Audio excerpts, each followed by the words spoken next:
설교 목적 진술을 여러분에게 먼저 말씀드립니다. 오늘 설교 목적은 부르심에 제대로 응답하게 만드는데 설교 목적이 있어요. 응답이라는 것은 부르심을 전제하잖아요. 그러니까 하나님께서 우리를 부르실 때 하나님의 음성인가 분별되어야 되겠죠. 하나님께서 우리를 부르실 때 어디로 부르시는지, 무엇 때문에 부르시는지 그 부르심의 까닭이 있을 거 아니에요. 그 부르심에 대한 연유, 부르심의 연유에 대해서 잘 알을 때 비로소 제대로 응답하게 될 거예요. 그렇기 때문에 오늘 말씀은 하나님의 부르심이라는 것에서 의심 없는 사람들을 전제해요. 사실은 오늘 말씀을 들을 때 맞아, 하나님은 우리를 부르시지, 당신에게로 부르셨지, 그리고 당신의 마음을 주우셨지, 당신의 생각을 우리 심령 가운데 심으셨지. 맞아, 하나님께서 우리를 당신에게로 부르셔서 당신의 뜻을 내 심령에 심으셨어 라는 것을 전제하고 들었으면 좋겠습니다. 그런 사람들이 그 부르심에 대해서 또한 보내신 하나님을 경험하거든요. 사랑하는 아들아, 이렇게 할까? 사랑하는 아들아, 이것은 어떠니? 라고 우리의 의견을 청취하시기도 하고 당신의 마음을 더 심으셔서 이끌어 가신 하나님이 있어요. 그때 그렇게 우리를 부르시고 보내셨을 때 부르시고 보내신 그 음성에 대해서 우리가 정확하게 제대로 응답하고 있는지, 우리의 속마음을, 속의 저희를 한번 살펴보는 데 설교 목적이 있습니다. 예, 주님 그렇습니다 라고 대답하지만, 예, 주님 그렇게 하세요 라고 순종하는 언어인 것 같지만 실제 우리의 마음 가운데 그러한가, 우리 속사람의 저희에 대해서 한번 깊이 살펴보는 시간 가지려고 그래요. 주님께서 말씀하실 때 주님 저 여기 있어요, 말씀하세요. 주님 가시는 것 저 갈 거예요. 주님께서 하라 하시는 것 할 거예요. 주님 서라 하면 쓰고, 주님께서 돌아가라면 돌아가고 멈추라면 멈추고, 이것이면 충분하다 하면 그렇게 하겠어요 라고 하는 그런 마음가짐은 있잖아요. 부르심을 경험한 사람들은 그런 마음가짐이 없는 법은 없죠. 그럼에도 불구하고 마음 한켠에 다른 것이 심기워져 있는 것 보길 원해요. 마음 한켠에 행여나 오염된 다른 생각이 있는지, 다른 뜻이 있는지, 다른 저희를 갖고 있는 것은 아닌지 순결하게 오늘 말씀을 통하여서 우리 속사람을 한번 살펴보는 시간 되기를 주님의 이름으로 축복합니다. 오늘 말씀 우리가 많이 봤던 말씀이잖아요. 두 맹인이 있었어요. 이게 맹인이라고 한다면 앞을 못 보는 거죠. 그렇기 때문에 행동에 제약이 있어요. 누군가를 따라간다는 것은 어렵죠. 더구나 쫓아간다는 것은 매우 힘들죠. 그런데 그 두 맹인이 예수님을 쫓아갔다라는 거예요. 앞서가시는 그 예수님을 따라갔다라는 거예요. 불러도 대답하지 않고, 물어도 응답하지 않고, 해 주시옵소서라고 했을 때에도 약속하지 아니하고 휙 가버린 예수. 그들을 힘겹게 따라가는 두 맹인이 있었어요. 급기야 예수님께서 어느 집에 들어갔어요. 그때 그곳까지 쫓아간 맹인이 있었어요. 어렵죠. 보지 못하고 분별하지 못하고 분간하지 못하는데 앞서가신 분을 응답하지 않고 쫓아간다는 힘들죠. 그럼에도 불구하고 그 간절함이 그 마음 가운데 있었던지 쫓아갔어요. 그리고 예수님께 얘기하는 거거든요. 다윗의 자손이여, 저희를 불쌍히 여기시옵소서라고 얘기하거든요. 다윗의 자손이라는 것은 굉장히 중요한 신학적 용어이고요. 다윗의 자손이라는 것은 이 시점에서 아주 중요한 의미를 내포하고 있는 이름이에요. 그냥 예수님 이렇게 부르지 않고, 주여라고 부르지 않고, 선생님 이렇게 부르지 않고, 예수님의 사역 초기이기 때문에 대부분 선생님 이렇게 불렀거든요. 선생이여, 나의 주님이시여 이렇게 불렀는데 여기는 맹인이 다윗의 자손이여 이렇게 부르고 있어요. 중요한 의미예요. 그러면서 뭐라고 얘기하는 거니? 저희를 불쌍히 여기시옵소서. 그 말을 보면 한층 이 맹인들의 믿음이 참 대단하다 이렇게 볼 수도 있는 거거든요. 맹인의 소원은 눈 뜨는 거잖아요. 그 예수님을 계속 쫓아갔다는 것은 처음부터 메시아, 처음부터 다윗의 자손이라는 믿음이 없거든요. 기적의 사나이가 나타났어, 능력의 사나이가 나타났어, 이 선생님 계신 곳에는 모든 필요를 채우고 어둠에서 떠나가고 눈 뜬대, 말한대, 들린대, 그리고 필요가 채워진대 라는 온갖 소문이 있었잖아요. 그 소문을 쫓아가면서 그 예수님을 바라보면서 나왔어요. 그러니까 마음속에 사실 깊은 바람이라고 한다면 다른 바람이 아니라 눈 떴으면 좋겠다라는 거잖아요. 그럼에도 불구하고 다윗의 자손이여 우리를 불쌍히 여기소서라고 말하는 걸 보게 되어지니까 정말 믿음이 있었던 것 같아요. 근데 그런 상황 가운데 예수님께서 응답하지 않고 계속해서 가던 길을 가시다가 한 집에 머물렀을 때 그때 들어와서 비로소 예수님이 말씀하신다고요. 뭐라고 말씀하시는 거니? 28절에 나와 있는 것처럼 예수께서 집에 들어가심에 맹인들이 그에게 나아오거늘 예수께서 이르시되 내가 등이 이 일 할 줄을 믿느냐. 그렇게 믿는다고 그러죠. 그래서 오늘 제목과 마찬가지로 주여 그리하옵소서 그리하나이다 라고 얘기하는 거잖아요. 주님께서 내가 능히 그렇게 할 줄 믿느냐라고 했을 때 예 그렇습니다 라고 대답했을 때 우리 주님께서 뭐라고 말씀하셔요? 내 믿음대로 될지어다. 이게 믿음이 있었던 것 같아요. 믿음이 있었으니까 눈이 밝아졌다고 얘기하죠. 눈이 밝아졌대요. 오늘 말씀을 보게 되어지면 믿음의 순서나 믿음의 하자가 눈에 띄지 않아요. 옳은 믿음 같고 그리고 대단한 믿음인 것처럼 여겨지고 이 믿음을 본받고 싶고 이 믿음을 따르고 싶어 하는 것이 맞거든요. 더군다나 이 상황 가운데 다윗의 자손을 부른다, 불쌍히 여겨달라, 능히 그렇게 될 줄 믿는다라고 믿음대로 되라라고 했을 때 그 믿음이 있어서 눈이 떠지는 상황들, 우리의 소원이죠. 우리의 바람이죠. 그럼에도 불구하고 본문에서 놓쳐서는 안 될 이야기가 우리 한번 읽어봅시다. 30절 시작. 그 눈들이 밝아진지라 예수께서 엄히 경고하시되 삼가 아무에게도 알리지 말라 하셨으니. 예수님께서 뭐라고 말씀하셔요? 엄히 경고하셨어요. 그리고 삼가 아무에게도 알리지 말라라고 말씀하셨어요. 예수님 이 땅에 오신 목적이 있어요. 구원 사역을 이루기 위해서 당신께서 오신 목적을 온 세상 만방에 알려야 되잖아요. 그렇죠? 당신이 누구인가를 알려야 돼요.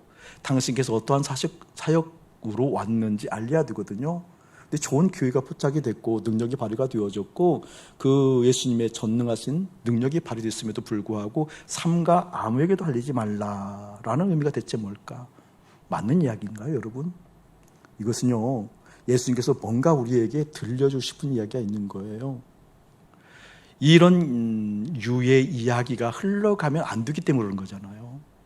이런 이야기, 이런 식의 믿음의 형태가 흘러간다라고 한다면 뭔가 문제가 있기 때문에 그러거든요. 오늘 그 문제를 보려고 하는 거예요. 우리의 마음 가운데 이런 유의 믿음이 대부분이다.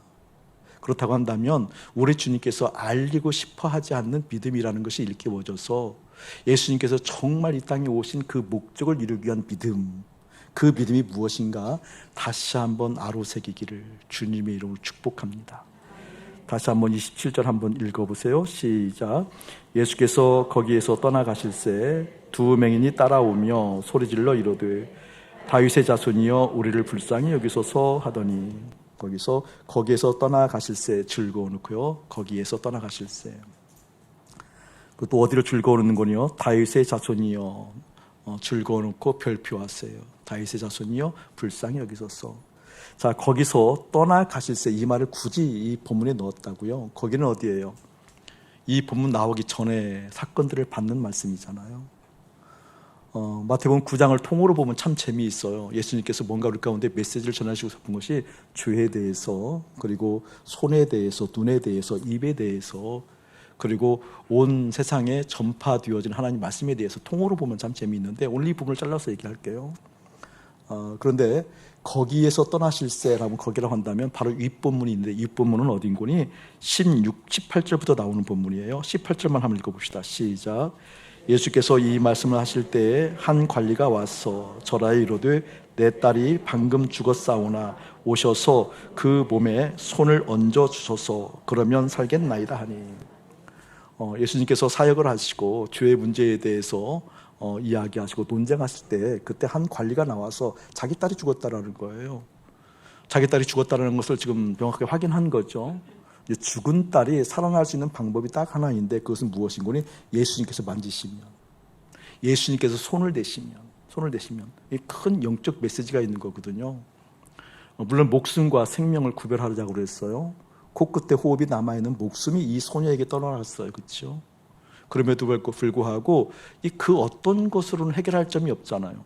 그럼에도 불구하고 생명의 근원이신 예수님이 닿으면, 생명의 근원이신 예수님의 손길이 소녀에게 얹혀지면, 생명의 근원이신 그 예수님의 생명이 귀한 딸에게 터치하면 어떻게 살아난다라는 그런 믿음이잖아요. 그러니까 다른 것으로 구원이 없다, 다른 것으로 능력이 임하지 않는다, 다른 것으로 생명을 취할 수 없다, 누구의 손길만 필요하다? 예수님의 손길만 필요하다. 이 사건이 이 사건이 있는 상황, 이러한 사건이 있다라고 보고하고 그 사건을 치유하러 예수님 가시는 길이잖아요. 가다가 또 하나의 사건이 만나요. 그게 바로 12의 혈루병을 앓았던 여인을 고친 장면이거든요. 그 장면이 20절이에요. 19절 제가 읽을게요. 예수께서 일어나 따라가심에 제자들도 가더니, 20절 시작. 12해 동안이나 혈루증으로 앓는 여자가 예수에 들어와서 그 겉옷가를 만지니, 여기도 마찬가지니 예수님의 손길이 닿는 거예요. 혈루병 12해 12년 동안 혈루병을 앓았다는 여인은, 그러니까 이런 구약적 개념, 영적 개념으로 얘기하면 부정한 여인이잖아요. 이게 저주받은 여인이에요. 부정한 사람들의 곁에는 아무도 가지 않죠. 부정한 사람이 무엇인가 만지게 되어지면, 접촉하게 되어지면, 무엇인가 연결되어진 것이 부정하다라고 하는 것이 구약적 개념, 영적 개념이잖아요. 그러니까 이 12의 혈루병을 앓았던 여인이 구원받는다라는 것은 세상 어떤 가치로도 되지 않는다라는 거예요. 만지면 오히려 어떻게 되어져요? 부정해지는 거죠. 큰 영적 의미가 있어요. 12의 혈루병을 앓았던 여인은. 그것은 무엇인고니요? 이제 세상과 접촉하지 않는다라는 거예요. 세상에 마음 주지 않는다라는 거예요. 세상을 쫓아가지 않는다라는 거예요. 세상을 통하여서 만족함, 기쁨, 만족함, 구원, 만족함, 행복, 그것이 없다라는 것을 영적 의미로 나타내 보여주고 있어요. 이제 나는 세상과 단절합니다. 세상을 만질 수 없습니다. 세상을 만지면 만질수록 타락하고 부정해집니다. 라고 하는 영적인 믿음의 의식이 현대인들에게 있어야 돼요. 여러분에게 있어야 돼요. 여기는 아침 목사에게 그 의식이 있어야 돼요. 세상과 접촉하면 접촉할수록 저는 타락합니다. 세상을 추구하면 추구할수록 저는 망합니다. 나는 오직 주님만 만졌을 때 살아납니다. 이 두 사건이 그걸 의미한다는 거예요. 우리 접촉점은 누구다? 예수다. 왜? 생명이 거기에서 공급됨으로. 생명이라는 건 다른 것 아니었어요. 살아갈 이유라고 그랬어요. 살아갈 힘이라고 그랬어요. 우리는 자식이 생명인 사람들이 자식이 잘못되면 죽은 목숨과 같다고 얘기해요. 돈이 생명인 사람들은 돈이 떠나가면 난 죽은 목숨과 똑같다고 얘기를 해요. 여러분, 성공을 생명으로 산 사람들은 성공이 흔들리게 되어지면 나 죽었다고 목숨까지 끊는 사람들 많거든요. 내가 살아갈 이유, 살아갈 힘, 그건 다른 것이 아니라 예수입니다. 나 그 예수님께 접촉합니다. 이제 좀 더 크게 아멘 해주면 좋겠어요. 아직 그 믿음이 안 왔다 할지라도 그 믿음을 소원하셔야 돼요. 나 다른 것 접촉 끊습니다. 다른 것 연결하는 것 의미 없습니다. 오히려 망합니다. 부정합니다. 나 주님과 접촉합니다. 이 사건이 일어난 그곳에서, 거기에서 떠나가셨어요. 거기에서 온 거예요. 그러니까 지금 무엇인가 믿음에 대해서 영적으로 우리 가운데 일깨워진 상황, 그 상황 가운데 오늘 사건이 있는 거죠. 그 상황을 맹인들이 알았다라는 거예요. 보지 못했지만 들었어요. 충분히 그 상황을 납득할 만했어요. 와, 예수님 접촉하니까 생명이 살아나는구나. 와, 예수님 만나게 되어지니까 숨이 끊어졌는데 생명이 오히려 공급되어지고 목숨까지도 살고 생명이 공급되어져서 예수로 사는 것이 무엇인지 일깨워지는구나 라는 영적인 분위기를 이 맹인들이 알아차린 거죠. 그리고 따라온 거예요. 그래서 예수님을 뭐라고 얘기해요? 27절 예수께서 거기서 떠나가실 때 두 맹인이 따라오며, 여러분, 맹인이 따라오기 쉽지 않죠. 수많은 사람들이 모였어요. 예수님 사역 초기에 정말 수많은 사람들이 예수님 따라갔거든요. 사역 중기에는 말할 것도 없고요. 5,000명, 수만 명이 모였고요. 예수님이 가신 곳에서는 그냥 뭐라고요? 센세이션이라고 그러죠. 그냥 인기 몰이가 된 거죠. 연예인은 저리 가라고 그랬죠. 오늘날 아이돌 BTS보다 훨씬 더 BTS 모르죠? 우리 세대는 비틀즈보다 훨씬 더. BTS나 비틀즈나 맞죠? 훨씬 더 인기가 있었거든요. 수많은 무리들이 있는데 맹인이 예수님을 따라간다. 이것은요 보통 마음 먹어서는 안 되죠. 정말 열심히 있었다는 거죠. 간절함이 있었다는 거죠. 나 이 예수님 아니면 안 돼. 오로지 예수님께 초점이 모아진 그 간절함이 있거든요. 그 간절함이 있어도 영적인 장애 또 육적인 장애 때문에 따라가기 어려운 거죠. 그런데 예수님 따라갔대요. 놀랍죠. 놀랍죠. 그러면서 얘기하는 거거든요. 소리 질렀대요. 소리 질렀대요. 그러니까 목숨 걸은 거죠. 그리고 뭐라고 얘기하니 다윗의 자손이여 우리를 불쌍히 여기소서. 여러분 다윗의 자손이라는 것은 예수님의 또 다른 이름이거든요. 예수님의 또 다른 이름인데 어떤 이름이군요. 메시아란 뜻이에요. 그리스도란 뜻이에요. 이게 예수님을 보통 우리가 메시아 그러잖아요. 그리스도 그러잖아요. 메시아는 히브리어고요. 그리스도는 헬라어예요. 똑같은 단어의 뜻이 뭐예요? 기름 부음 받았는데 어떤 뜻이에요, 여러분? 구원자란 뜻이잖아요. 이게 다윗의 자손이라는 것은 구원자 그 뜻이에요. 이스라엘 백성들이 다윗의 자손 그런 메시아를 기다리는 거거든요. 메시아를 기다리는 거거든요. 그러니까 여기에서 마태복음에서 지금 처음으로 공적으로 예수님이 어떠한 분인지 선포하는 대목이에요. 이게 마태복음에서 처음으로 공적으로 이 인간 예수가, 이 청년 예수가 메시아야, 그리스도야, 구원자야, 기름 부음 받은 자야. 그러니까 지금 맹인들이 예수님에 대한 인식이 뭐예요? 그냥 능력자가 아닌 거예요. 메시아를 기다린 거예요. 그걸 알아차린 거죠. 놀라운 믿음이에요. 알아차린 거예요. 그러면서 그냥 눈을 고쳐주세요, 떠주세요라가 아니라 우리를 불쌍히 여겨주옵소서라고 얘기하잖아요. 이게 메시아에 대한 믿음이 있으니까 얼마나 간절했겠어요. 열심히 특심이잖아요. 쫓아왔어요. 그리고 보통 예수님의 성품이면 이 정도 되어지면 보통 멈추어 서서 말씀해 주시거나 치유해 주시거나 무엇인가 기도해 주시거나 뭔가 사건이 일어나야 되거든요. 예수님 아무 말 하지 않아요. 이것도 이상한 거예요. 예수님 대꾸도 하지 않아요. 아니 이전에는 가다가 옷자락 만져도 그냥 멈추어 서서 안심해라. 네 믿음이 참 좋구나. 네 믿음대로 들지어다 이렇게 얘기하고. 현장에 있지 않는 딸이 멀리서 죽었다고 그러니까 그래 그러면 가자라고 가기도 하고. 그런데 더군다나 맹인이 장애를 가지고 있고 그럼에도 불구하고 메시아라고 알아보잖아요. 지금 다른 곳은 주여 그냥 선생님이 이렇게 얘기하는데 우리는 메시아라고 알아보잖아요. 이 믿음을 가진 사람이 그렇게 특심을 다해서 부르면 멈추어 서서 뭔가 이야기를 해줄 수 있는 거잖아요. 근데 이야기하는 장면이 없어요. 대답도 안 해요. 쭉 가요. 28절 보게 되어지니까 예수께서 집에 들어가시면 그냥 갈 길 가는 거죠. 대꾸도 않고 가는 거예요. 근데 그때 맹인들이 그에게 나오거늘 여기까지 쫓아간 맹인들이에요. 대단하죠? 여기까지 쫓아간 맹인들. 저는 여러분들에게 이런 열심이 있었으면 참 좋겠어요. 이런 열심이 있기를 예수님을 축복합니다. 목사님 함정에서 서는 소리 아니니까 항상 목사님 물어보면 이제 긴가민가 하지 마시고 아멘. 그러니까 뭐라고 얘기할까? 내가 딴 마음 원하는 것이 내 속에 따로 있음에도 불구하고 주님 찾는 거 말고요. 정말 주님을 발견했거들랑 내가 주님으로서 주인으로서 내가 종됨으로써 말을 들어야 할 주인으로서 주님이 깨달아졌거들랑 그 주님이 절대자 메시아로서 기름 부음 자로서 우리의 죄를 대속하실 영광스러운 우리 주님으로 따라갈 만한 분으로 분명하게 인식됐거들랑 열심 내세요. 목숨 거세요. 몸이 상할 정도로 열심 내세요. 몸이 상해도 상관없어요. 그게 상관되어지면 나중에 건강이 돼서 여러분에게 설교할 날이 올 거예요. 건강에 대한 중요한 영적인 통찰을 여러분에게 드릴 거예요. 정말 그 주님 만나면 몸이 두 쪽 되더라도 가루 되더라도 몸이 죽어나가더라도 그 주님 찾는데 열심 부리는데 주저함 없기를 예수님이 축복합니다. 찾아갔어요. 이때서야서 비로소 예수님께서 28절 보니까 예수께서 집에 들어가심에 맹인들이 그에게 나오거늘 예수께서 이르시되 내가 능히 이 일 할 줄 믿느냐 대답하되 어떻게 주여 그러하오이니다. 비로소 얘기하는 거예요. 가볍게 넘어가지 말고 하나 좀 점검하고 넘어가자고요. 우리 예수님 1대1 만나는 것을 좋아하시는 모양이에요.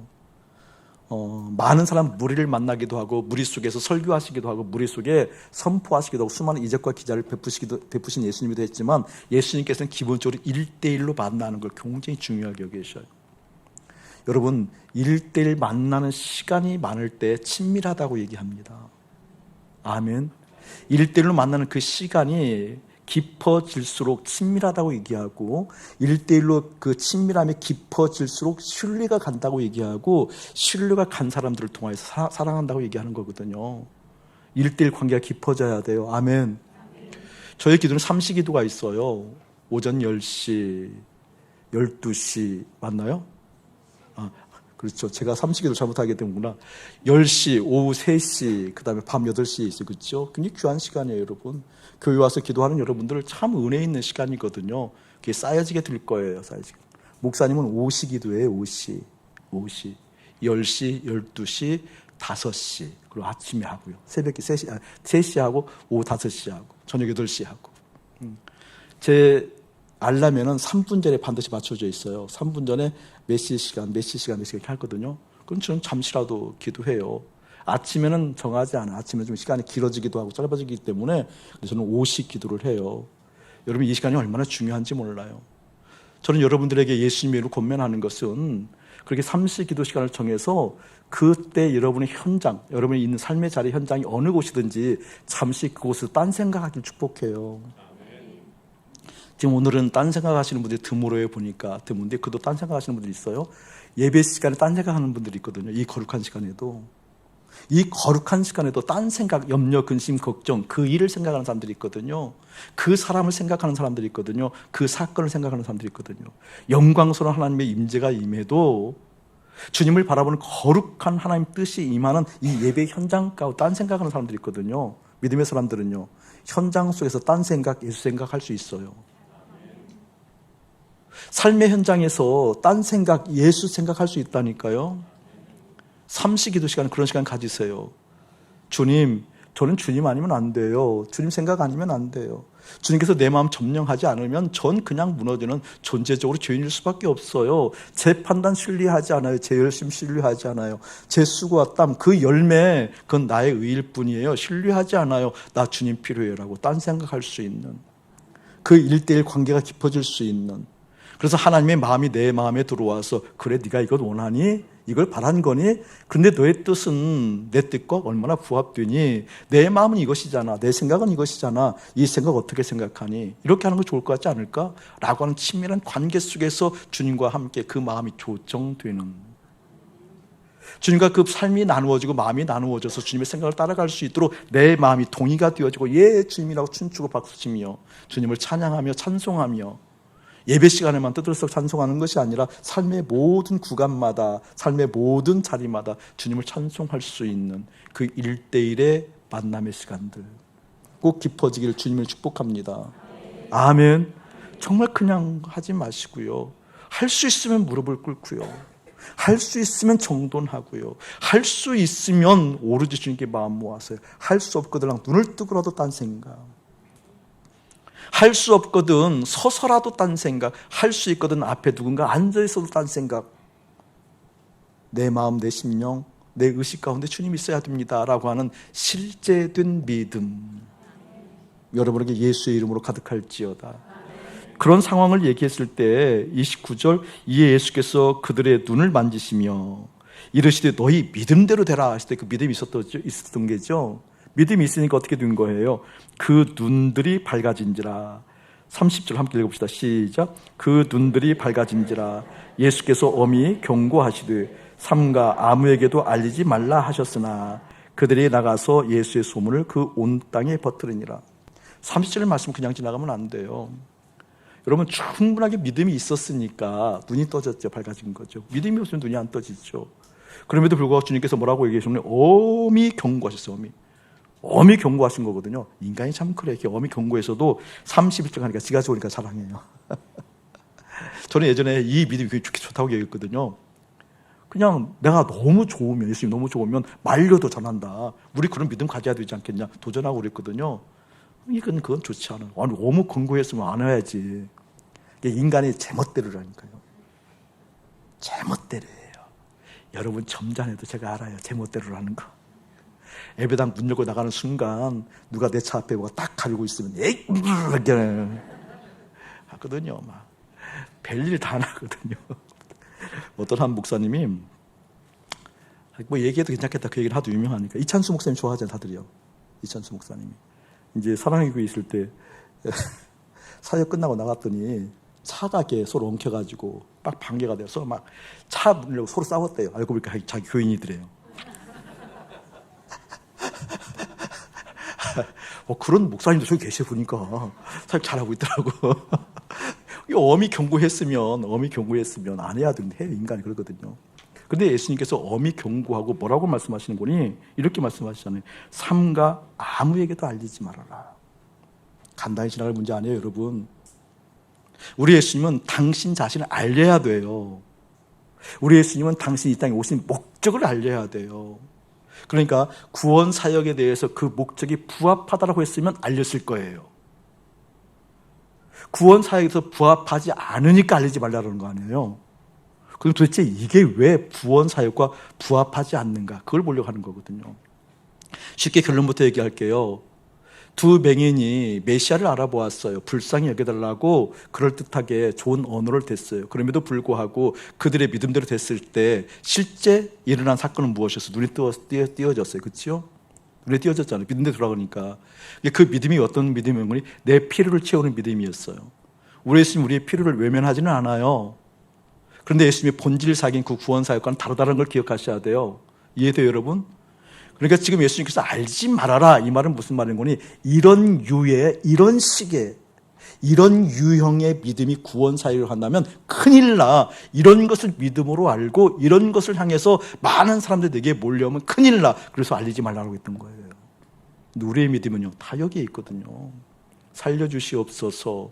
오병이어의 역사를 나타내 주시옵소서.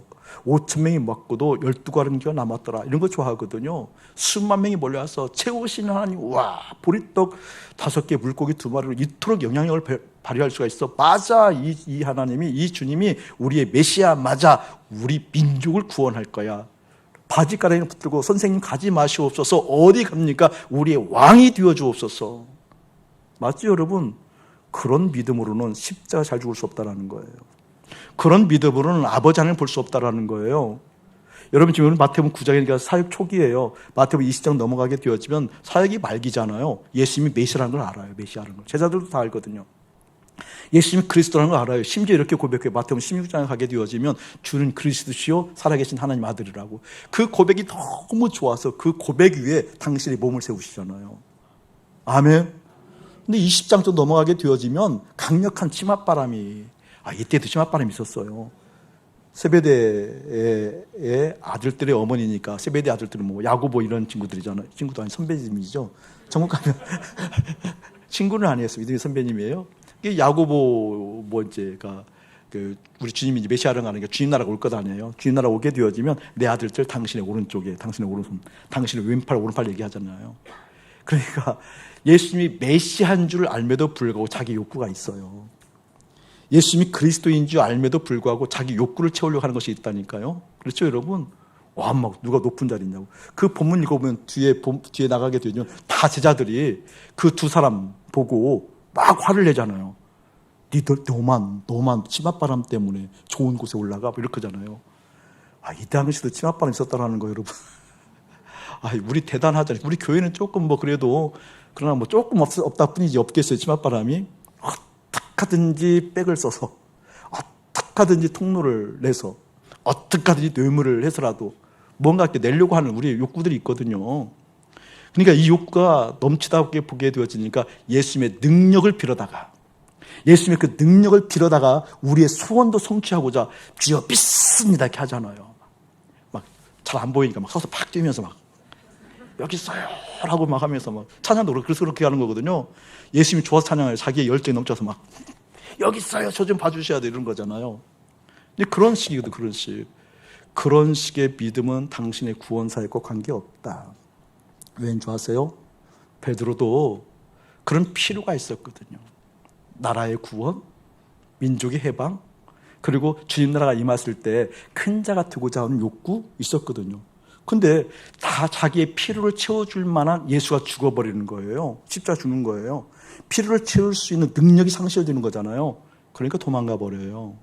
3번 배신해요.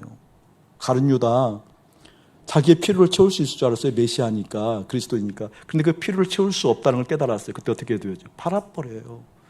예수님 팔아버려요. 이게 그 말이거든요. 삼가 아무에게도 말리지 말아라. 이 말은 무슨 말인 줄 아세요? 우리가 그리스도를 믿어요. 구원자래요. 기쁨이래요. 예수님 하나님의 아들이라고 믿어요. 믿음에도 불구하고 분명하게 내 필요가 있다니까요. 이 필요가 있어서 예수 믿는 것은 그 필요를 채울 수 없다는 환경을 깨닫게 되어지면 떠나간다니까요. 도망간다니까요.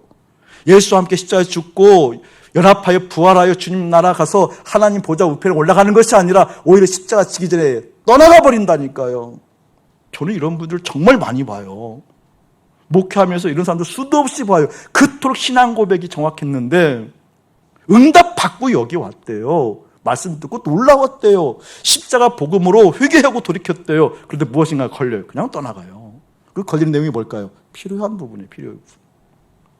자기 욕구 부분이고요. 욕구의 부분이고 필요의 부분이라니까요. 그런 사람들 많이 보거든요. 여러분도 아직도 그 필요에 대한 기대치가 남아있어서 여기 있는 사람들이 대부분이지. 좀 환하게 웃어줘야 돼. 고개를 쓸 수 있을 것 같아. 아니라니까, 안 맞으면. 자꾸 죽으라 그러면 꼭 그것만 그래요 간다니까요. 그 얘기.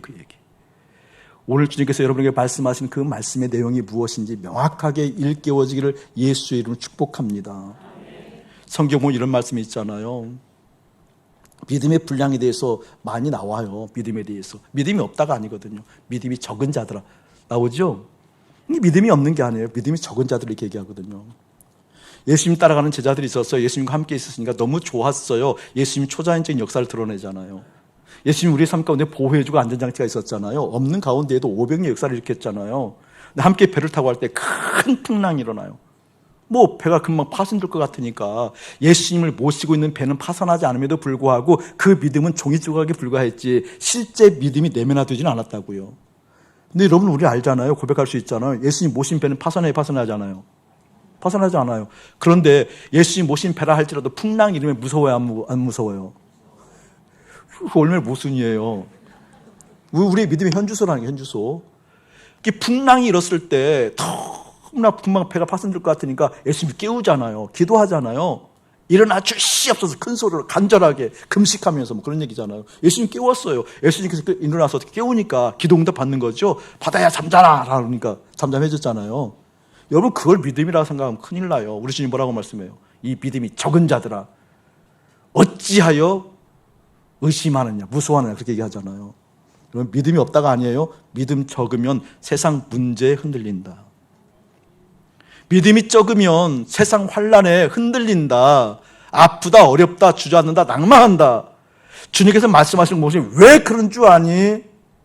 그것은 너희들의 심령 가운데 필요로 여기는 것이 따로 있기 때문에 그래. 안전장치로 여기는 것이 따로 있기 때문에 그래. 너희들의 바람이 따로 있기 때문에 그래. 바로 그것이 있는 한 세상에 흔들리게 되어지고 환경에 흔들리게 되어지고 삶의 자리에 흔들려져서 결국 그것을 할 수 없다는 결론이 맺어지면 가룟 유다 된단다.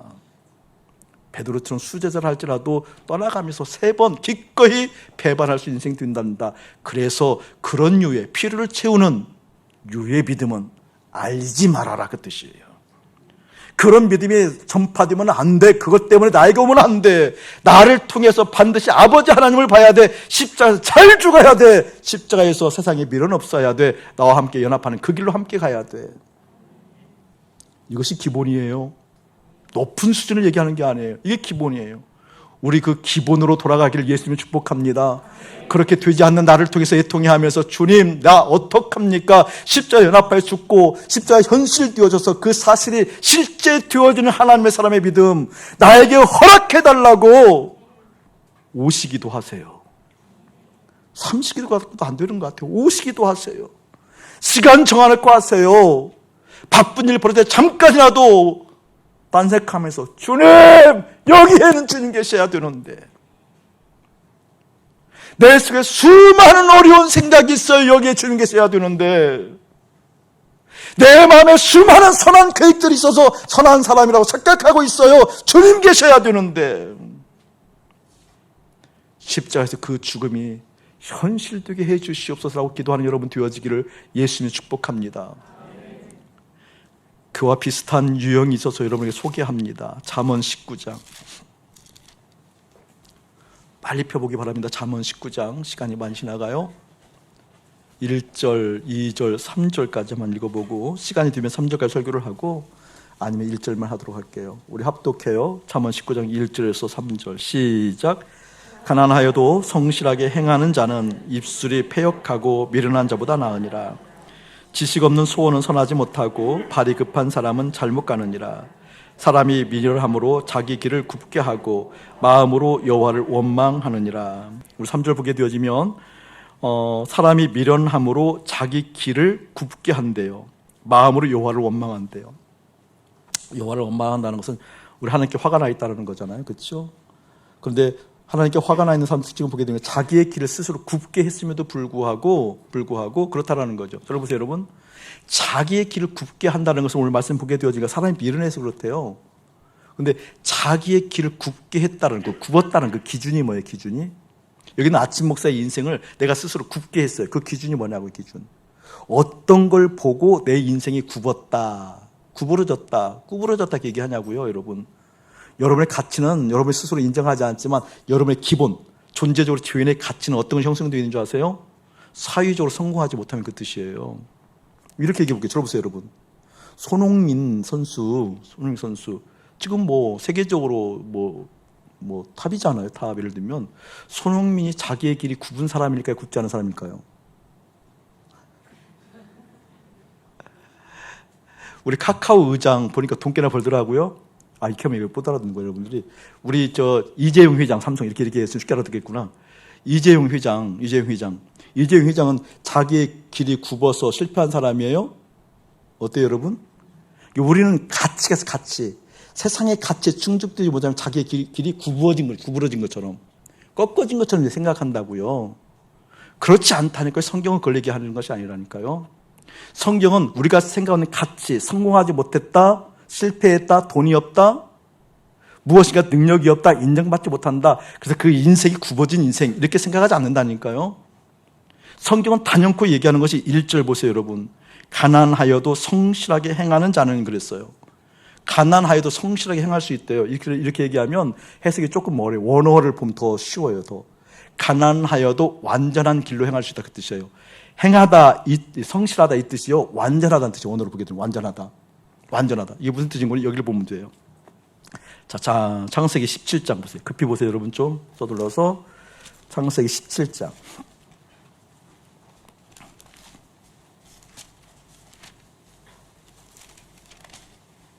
1절만 우리 합독하면 해요. 시작. 아브라함이 99세 때에 여호와께서 아브라함에게 나타나서 그에게 이르시되 나는 전능한 하나님이라 너는 내 앞에서 행하여 완전하라. 이 완전하라가 똑같은 단어예요. 잠언 19장에서 나오는 성실하다는 단어와 여기에 나오는 완전하다는 단어가 똑같아요.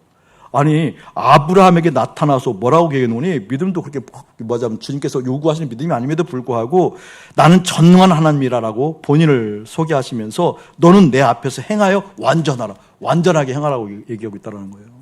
여기는 아침 목사에게 주님께서 말씀하신다니까요. 너 완전하게 행해야 돼. 이 말을 여러분에게 했다고 쳐요. 부담돼요, 안 돼요? 솔직히 말 대답해, 마이크 던지기 전에.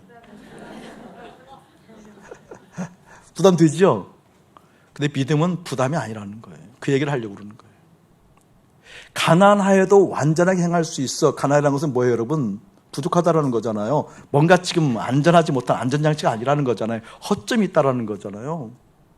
그럼에도 불구하고 네가 무언가 사회적으로는 불안하고 부족하고 채워지지 않는, 심지어 루저라고 실패한 인생으로 얘기한다 할지라도 너는 완전하게 행할 수 있어. 이게 믿음이에요. 아멘. 그것을 다른 각도로 계속 지금 얘기하는 거라고요. 삶에서 재정이 없을 수 있어요. 자녀가 흔들릴 수 있어요. 그때 그 환경 따라 나도 흔들리는 것이 아니라 그 환경이 그러함에도 불구하고 내 마음은 흔들릴 수 없어요. 이게 믿음이라니까요.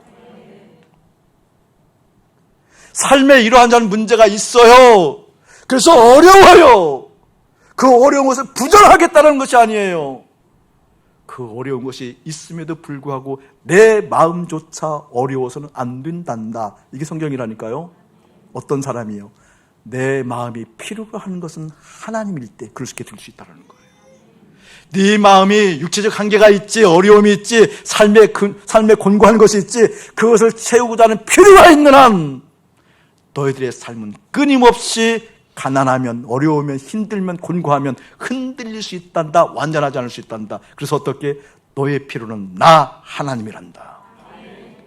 응답하라는 얘기가 그 뜻이에요. 주님께서 말씀하실 때 응답하라는 것이 그 뜻이에요. 주님 이것이에요라는 것이 아니라 이것이 없다 할지라도 내 마음 흔들릴 수 없습니다 라고 하는 응답. 하나님 이렇게 삽니다라고 했을 때 이렇게 산다라는 것이 없다 할지라도 내 마음은 결코 빼앗길 수 없습니다 라고 선포하는 것, 그게 믿음이라는 거예요. 그걸 얘기하고 있다는 거예요. 하나님, 내 인생의 기준은 어떤 사회적 가치에서 흔들려서 망한 것이 내 인생의 기준이 아니라 내 마음에서 주님이 멀어졌을 때 나는 실패한 인생입니다 라고 하는 것. 그 의미가 처음부터 마지막까지 여러분 심령 가운데 깊이 임해서 생각의 마음에 그 십자가의 복음이 선명해지기를 예수의 이름으로 축복합니다. 일부러라도 그런 시간 가졌으면 좋겠어요. 나는 내가 스스로 사탄스럽다가 아니라 사탄이구나 라는 것을 경험하는 순간 그때 그 영적인 서클을 잊을 수가 없어요. 저는 발견하지 못했거든요. 나에게 그런 요소가 있다라고 생각해보지 못했거든요. 저는 성공에 대한 욕구가 여러분이 생각하는 것처럼 없어요. 주님 알고 나서 성공이라는 개념이 싹 사라졌어요. 성공을 위해서 달려가진 않아요. 그런 요소가 있다고 한다면 여러분 죽었죠. 막 밀어붙였을 거 아니에요. 그러니까 목회를 통해서 그런 이유는 없는 것 같아요. 그런데 어느 날 주님께서 내가 못 보고 있는 것을 그 이면을 보게 만드셨어요. 전 그게 오히려 영적인 자극이 되어지고 믿음의 좋은 재료인 줄 알았거든요. 하나님께 인정받고 싶은 거. 다른 건 몰라도 성실하게 주님 바라보고 순결하게 주님 바라보려고 애썼으니까. 저는 꿈을 잃어버린 사람이거든요. 잊어버린 게 아니라 잃어버린 사람이, 뺏긴 사람이거든요. 누가 내 꿈 뺏어 갈게요? 이렇게 생각나면 대답해보세요. 누가요? 내가 그런 말 한 적이 없어요. 여러분 그랬죠? 저는 제 꿈을 우리 주님이 빼앗아 갔다고 생각해 있었어요. 그게 싫다가 아니라 나는 꿈을 들인 사람이니까 나를 알아주신 하나님을 기대했어요. 저 열심히 했거든요. 스트레스가 너무 커서 너무 무리해서 뇌수술을 했어요. 그러니까 나 이거 주님 알아줘야 돼요. 알아줄 거예요. 근데 내 목표를 통해서 그렇게 나는 헌신했으니까 이 헌신한 것을 주님께서 알아줄 거야. 그게 성공의 깊은 의미가 담겨져 있는 내 내적 의미라는 걸 듣게 깨달았어요. 여러분, 사단이 왜 사단이죠? 하나님 앞에서 성공하고 싶었거든요. 사단은 하나님 섬기는 그 일을 통해서, 사탄이 그랬잖아요. 그 섬기는 일을 통해서 성공하고 싶었거든요. 그게 사단이에요. 제가 그걸 보고 기절하는 줄 알았어요. 그리고 목회를 보니까 기가 막혀서 말이 안 나와요. 아니, 저 말고 여러분들 보니까 100%가 사단인 거예요. 100%가. 너무 충격이었어요. 어떻게 뭘 할지를 모르겠어요. 오늘 말씀이 그 말씀이에요. 그러면 큰일 나. 삼가 아무에게도 얘기하지 말아라. 그 얘기거든요. 너희들의 필요 욕구를 가지고 있는 한 결국 나 도망가. 너희들의 인생의 여정을 통하여서 결국 그렇게 바꿔갈 텐데 끊임없이 그걸 바라보고 경계하렴. 너희들의 필요는 나야. 그러고 나서 그 말이 이해가 됐어요. 나 여전히 주님이 필요합니다. 나는 주님이 필요합니다. 그 말이 내 뼛속으로 이해가 됐어요. 나 주님 필요합니다. 다른 것이 필요하다고 내 마음을 자극하고요. 그리고 내 마음을 유혹할 때 더 크게 부르짖거든요. 나 주님이 필요합니다. 다른 것이 필요하다고 나를 유혹하는 거 보니까 나 정말 주님 필요합니다. 다른 것이 내 마음 흔드는 거 보니까 정말 나 주님 필요한 사람입니다. 이때 긍휼 베풀어 주시더라고요. 마음 정하게 만들더라고요. 그때 사랑할 수 있는 힘 주더라고요. 그때 기다릴 수 있는 힘 주더라고요. 여러분에게 그 은혜가 깊이 스며들기를 주의 이름으로 축복합니다.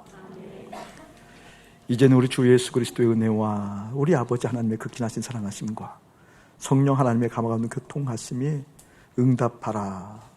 주여 그러하니이다. 그 의미를 깨닫고 나 정말 주님 필요합니다. 주님 필요합니다. 다른 것이 필요로 더 느낄 때마다 그래서 더 주님 필요합니다. 가난해도 완전하게 행할 수 있단다. 의미를 깨닫는 거룩한 백성들 가운데 이대로부터 영원 무궁토록 함께 할지어다. 아멘.